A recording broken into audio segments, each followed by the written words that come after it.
Welcome to Nivi family. இன்றைக்கி நம்ம என்ன வீடியோ பார்க்க போகிறோன்னா முட்டை ரோஸ்ட் தாங்க பார்க்க போகிறோம். ரொம்ப ஈஸியாக இருக்குங்க. நம்ம இது வரைக்கும் நம்மளோட சேனலில் முட்டையை வச்சு நிறைய வீடியோ போட்டிருக்கோங்க. நீங்கள் போய் பாருங்கள். எங்களுக்கு பிடிச்சிருந்தா கமெண்ட் பண்ணுங்கள், சப்ஸ்கிரைப் பண்ணுங்கள், அண்ட் மறக்காமல் பெல் ஐக்கனை கிளிக் பண்ணுங்கள். வாங்க வீடியோக்குள்ளே போகலாம். வீடியோக்குள்ளே போகிறதுக்கு முன்னாடி உங்ககிட்ட நான் ஒரு முக்கியமான விஷயம் சொல்லணுங்க. நீங்கள் வெளியில் போகும்போது கண்டிப்பாக மாஸ்க் போட்டுட்டு போங்க. வீட்டுக்குள்ளேயே இருங்க. யாருக்கிட்டையும் வெளியே போய் அதிகமாக பேசாதீங்க. தயவுசெய்து வெளியில் போகாதீங்க. உங்கள்கிட்ட கெஞ்சி கேட்டுக்கிறேங்க, வெளியில் போகாதீங்க. வாங்க வீடியோக்குள்ளே போகலாம். இப்போ நம்ம ரோஸ்ட்டுக்கு தேவையான 4 முட்டை வேக வச்சு எடுத்துக்கலாங்க. இதை நீங்கள் முட்டை உடையாமல் வேக வைக்கிறதுக்கு லோ ஃப்ளேமில் வச்சுருங்க. உப்பு சுடு தண்ணி ஆனதுக்கப்புறம் தண்ணி சூடானதுக்கப்புறம் உப்பு போடுங்க. இப்போ இதை வேக வச்சு எடுத்துடலாங்க. இப்போ நம்ம முட்டை வேக வச்சாச்சுங்க. முட்டைக்கு தேவையான மசாலா நம்ம அரைச்சிடலாங்க. மசாலா நம்ம ஃப்ரெஷ்ஷாக அரைச்சி வச்சாதாங்க ரோஸ்ட் சூப்பராக இருக்குங்க. கொத்தமல்லிக்குங்க, ஜீரகங்க, வெந்தயங்க, பட்டை சோம்புங்க இதெல்லாம் எடுத்து 3 பச்சை மிளகாங்க. இப்போ இதை லைட்டாக வறுத்துக்கலாங்க.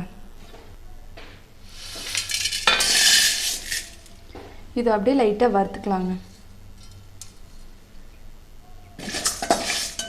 இது நல்லா வறுத்துக்கோங்க. ரொம்ப கருக விட்டுறாதீங்க. நார்மலாக செகக்க விட்டோன்னே ஆஃப் பண்ணிடுங்க.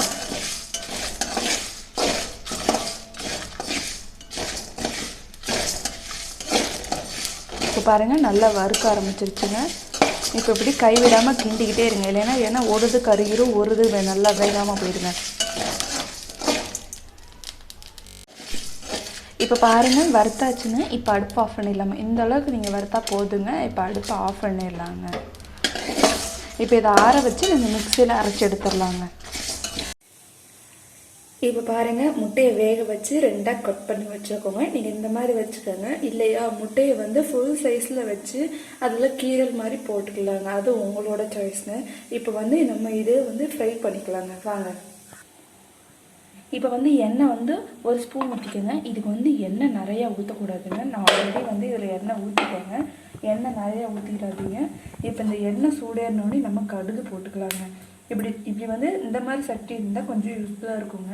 இல்லை அப்படின்னா அந்த இப்படி ஒரு வடை சட்டியாட்டம் ஒன்று வச்சுருக்கோம் இல்லைங்க, அது இருந்தால் அது துணியை பிடிச்சி இப்படி ஆட்டி விடுங்க. ஏன்னா இப்படி எல்லா பக்கமும் எண்ணெய் ஒட்டுச்சுன்னா நம்ம முட்டையை இது பண்ணுறப்போ ஈஸியாக இருக்குங்க.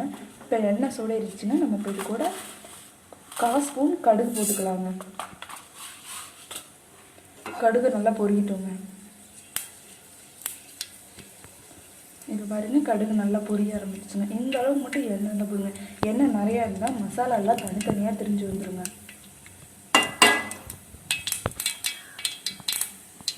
கடுகு நல்லா பொரிஞ்சிச்சுன்னா வெங்காயம் சேர்த்துக்கலாங்க. நான் சின்ன வெங்காயம், ஒரு பெரிய வெங்காயம் சேர்த்துருக்கேங்க. ஒரு பெரிய வெங்காயத்தில் அரை வெங்காயம் சேர்த்துருக்கேங்க. நீங்கள் சின்ன வெங்காயம் சேர்த்துக்கலாமான்னு சேர்த்துக்கலாங்க, பெரிய வெங்காயம் சேர்த்துக்கலாமான்னு சேர்த்துக்கலாங்க. இப்போ இதை நல்லா கிண்டிக்கலாங்க.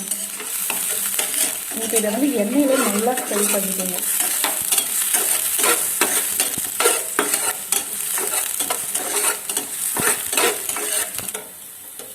இப்போ பாருங்கள், இது நல்லா ஃப்ரை ஆகிடுச்சுங்க. நம்ம இப்போ ஆல்ரெடி நான் அந்த வறுத்தலைங்க அதெல்லாம் அரைச்சி எடுத்து வச்சுருக்கேங்க.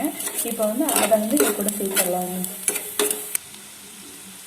பாருங்கள், நான் இதை மாதிரி அரைச்சி எடுத்து வச்சுருக்கேங்க. நான் 1/4 டீஸ்பூன் மட்டும்தாங்க தண்ணி சேர்த்துருக்கேன்.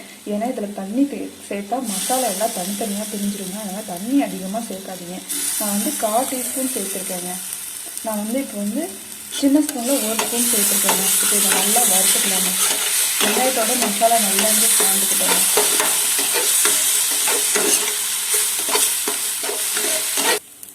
நம்ம இது கூட 1/4 டீஸ்பூன் மஞ்சள்தூள் சேர்த்துக்கோங்க. கொஞ்சமாக சேர்த்துக்கோங்க. மஞ்சள்தூள் நிறையா சேர்த்துறாதீங்க. நம்ம காரத்துக்கு 3 மிளகாய் தாங்க போட்டிருக்கோம். கொஞ்சோண்டு மிளகாய்த்தூள் சேர்த்துக்கோங்க. நான் வீட்டில் அரைச்ச மிளகாய்த்தூள் தானே சேர்த்துருக்கேன்.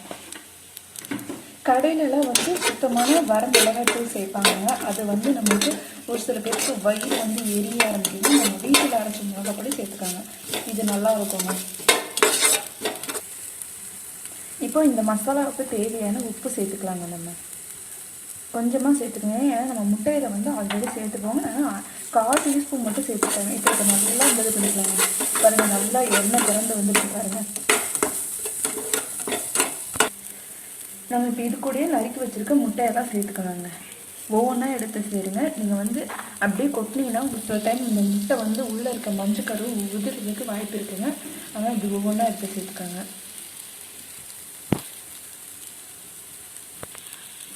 இப்போ வந்து எல்லாத்தையும் சேர்த்தாச்சுங்க. இப்போ இப்படி ஒரு நிமிஷம் வச்சதுக்கப்புறம் இப்படி திருப்பி விடுங்க. ஏன்னா இப்படி திருப்பி விட தாங்க இது வேக ஆரம்பிக்கும். இப்போ அப்படியே திருப்பி விடுங்க.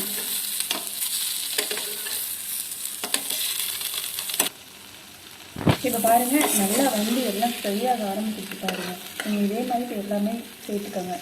இப்படி நல்லா வறுத்து விட்டுருங்க. இப்படி நல்லா பருத்தி அப்பக்கப்போ விடுங்க. அப்போ தாங்க நல்லாயிருக்கும். இப்போ வந்து முட்டையை ஃப்ரை பண்ணி எடுத்தாச்சுங்க. இப்போ இதான் சாப்பிட்டு பார்த்துடலாங்க.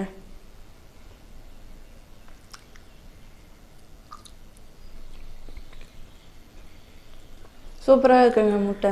நீங்களும் இதே மாதிரி வீட்டில் ட்ரை பண்ணி பாருங்கள். ட்ரை பண்ணி பார்த்துட்டு எப்படி இருந்துச்சுன்னு கமெண்ட் பண்ணுங்கள். தேங்க்யூ ஃபார் வாட்சிங்.